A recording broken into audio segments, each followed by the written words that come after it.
पनीर तो सब्जी बनाने के लिए होती है, पर ये क्या पनीर तलने डाल दिया। आज मेरे घर में एक बहुत ही बड़े होटल के शेफ़ आए हुए थे। उनको हमने बोला, शेफ़ साहब आज ऐसी पनीर बनाओ कि जो हमने आज तक नहीं खाई होगी।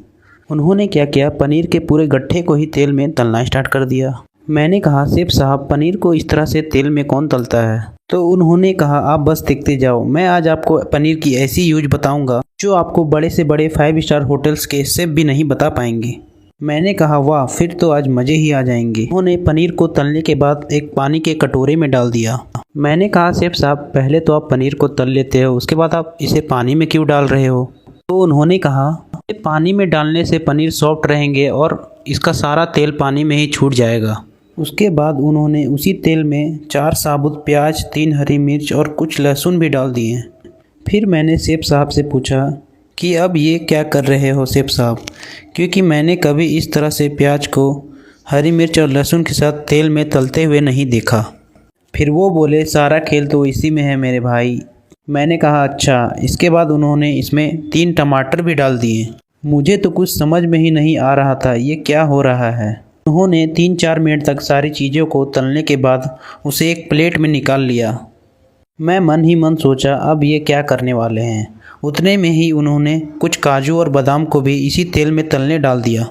इसे देख मुझे लगा कहीं ये शाही पनीर तो नहीं बना रहे हैं।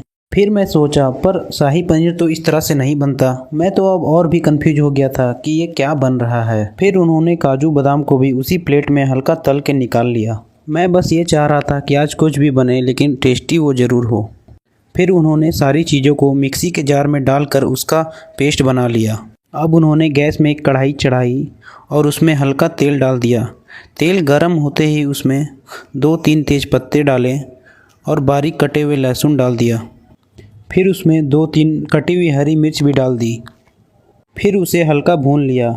हल्का भूनने के बाद उसमें थोड़ी सी बारीक कटी हुई प्याज भी डाल दिए और प्याज को गोल्डन ब्राउन होते तक भून लिया। उसके बाद उसमें जो प्याज काजू टमाटर वाली पेस्ट तैयार की थी ना, वो भी डाल दिए और उसको अच्छे से मिक्स कर लिया। अब मुझे थोड़ा थोड़ा समझ आ रहा था कि ये क्या होने वाला है। अब मिक्सी में जो थोड़े मसाले बचे थे उसमें थोड़ा पानी डाल के हम इसी में डाल देंगे और फिर इसको अच्छे से चला लेंगे। इसमें से बहुत ही बेहतरीन खुशबू आना स्टार्ट हो गए थे। कुछ मिनट इसे चलाने के बाद इसमें स्वाद अनुसार नमक डाल देंगे।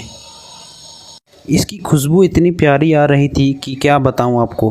फिर उसमें उन्होंने कुछ मसाले डाले, जैसे लाल मिर्च पाउडर, धनिया पाउडर और हल्दी पाउडर। फिर उसको खूब अच्छे से भूनने लगे। भूनते भूनते वो इतने अच्छे से भून गए थे कि वो मसाले एकदम आधे हो गए। जब मसाले अच्छे से भून गए तब उन्होंने उसमें पानी डाल दिया। आपको जितनी ग्रेवी करनी है उस अनुसार पानी डाल सकते हैं। पानी डालते ही जैसे उबाल आना स्टार्ट हो गया, उसमें जो पनीर हमने तला था उसको भी छोटे छोटे टुकड़ों में काट कर इसी में डाल देना है। पनीर को कढ़ाई में डालते ही कढ़ाई का दृश्य ही कुछ और लगने लगा था। बहुत ही सुंदर सा क्रीमी क्रीमी दिख रहा था। पनीर को अच्छे से मसाले में मिलाने के बाद उसमें उन्होंने पनीर मसाला और कस्तूरी मेथी के पत्तों को भी डाल दिया, जिससे पनीर का स्वाद और भी बढ़ जाए। उसके बाद उसे अच्छे से चला लेना है और बस हमारा बेहतरीन सा यूनिक पनीर की सब्ज़ी बन के तैयार होने वाली है। अब हम कढ़ाई को 5 मिनट तक ढक के छोड़ देंगे और ये लीजिए, हमारा पनीर बिल्कुल तैयार है।